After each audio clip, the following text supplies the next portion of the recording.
সর্বশেষ যে লোকটা জান্নাতে যাবে তাকে আল্লাহ তাআলা জাহান্নামের আগুনে পোড়াতে পোড়াতে ছাই বানিয়ে ফেলবে। আল্লাহ বলবেন, জিব্রাইল যাও একটু দেখো, একটা মাত্র সেজদা দিয়েছে আমাকে, এরকম কাউরে পাওয়া যায় কিনা। বাটি চালান দিয়ে দেখো পাওয়া যায় কিনা। খুঁজে খুঁজে কাউরে পাবে না। আল্লাহ বললেন আবার দেখো, খুঁজে খুঁজে একজনকে পাবে, সামান্য ইমানের ছিটে ফোঁটা তার অন্তরে ছিল। আল্লাহ বলবেন, যেহেতু ছিটে ফোঁটা আছে, অনেক মায়ের খাইছে, ওকে বের করে জাহান্নাম থেকে বের করে একটা নির্ধারিত দূরত্বে রেখে দাও। রেখে দেয়া হবে, কিন্তু জাহান্নামের আগুনের লেলিহান শিখাতে তার গা ঝলসে যাবে।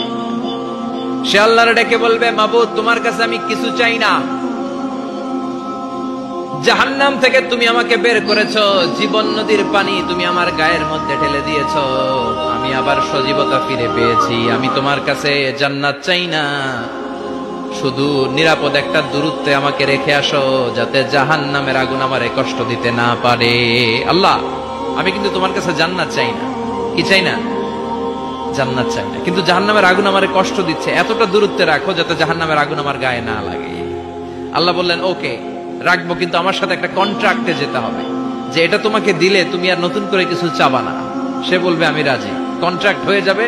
আল্লাহ জিব্রাইলকে বলবেন, যাও এমন দূরত্বে রাখো যাতে জাহান্নামের আগুন ওরে কষ্ট না দেয়।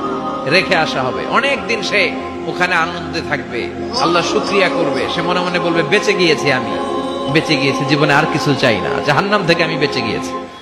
অনেকদিন থাকার পরে মনে মনে ভাববে, বাইসা তো গেছি, কিন্তু নতুন করে একটু ট্রাই করে দেখি, জাহান্নামের সৌন্দর্যের দৃশ্য একটু চোখ দিয়ে অবলোকন করা যায় কিনা। সে আল্লাহরে ডেকে বলবে, আল্লাহ ইনদি সুআল, আমার একটা ফরিয়াদ আছে। কি ফরিয়াদ?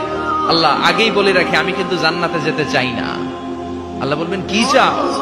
সে বলবে, আল্লাহ তোমার জান্নাতটা তুমি কত সুন্দর করে বানিয়েছো, আমি একটা নজর শুধু দেখতে চাই।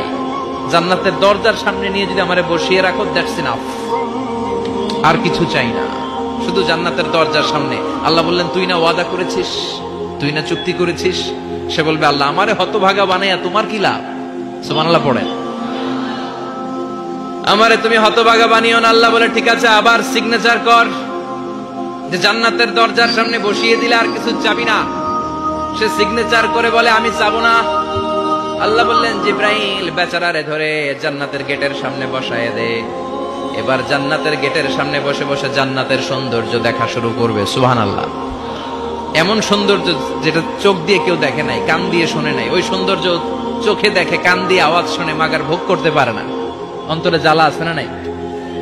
এয়ার কন্ডিশনের রুমে ঢুকতে না পারলেও, এয়ার কন্ডিশনের রুমের দরজার বাইরে দাঁড়ালো, এয়ার কন্ডিশনের রুমের একটা ঠান্ডা বাতাস গায়ে লাগে না? কথা বলেন তো। ও যখন জান্নাতের দরজার সামনে দাঁড়াবে, ওর গায়েও এরকম জান্নাতের ঠান্ডা বাতাসের হিমেল ছোঁয়া গাটাকে শীতল করে দিবে।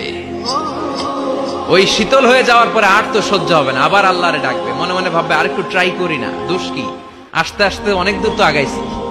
সুবহানাল্লাহ কইবেন না?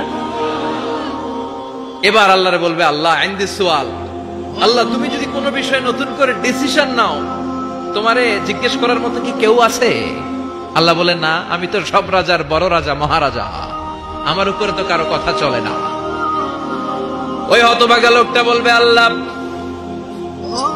এত সুন্দর জান্নাত তুমি বানালাম, চোখ দিয়ে সৌন্দর্য দেখি, কান দিয়ে আওয়াজগুলো শুনি, হুর আর গেলমান হেঁটে বেড়ায়, এত সুন্দর জান্নাত চোখ দিয়ে দেখি, ঢুকতে পারি না, আমারে কষ্ট দিয়ে তোমার কি লাভ?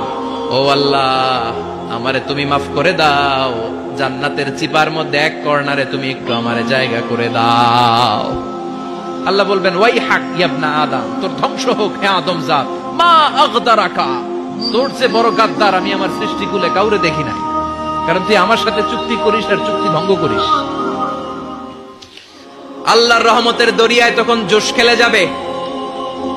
ওর আকুতি মিনতি চাহনি আল্লাহর রহমতের দরিয়ার মধ্যে জোশ লাগিয়ে দিবে। আল্লাহর দয়া হয়ে যাবে, মায়া হয়ে যাবে। আল্লাহ বলবেন, ঠিক আছে, জান্নাতে যা। লোকটা এবার এক দৌড়ে জান্নাতের ভিতরে ঢুকে যাবে। লোকটার দৌড় দেখে আবার লোকটারে আল্লাহ ডেকে বলবে, একটু দাঁড়া, একটু দাঁড়া, জান্নাত তো দিছি, তো দৌড় দিলি কেন? সুবহানাল্লাহ কইবেন না? লোকটি বলবে, আল্লাহ প্ল্যান তো আমি কম করি নাই, এত চেষ্টার ফলে আমি আসতে পারছি।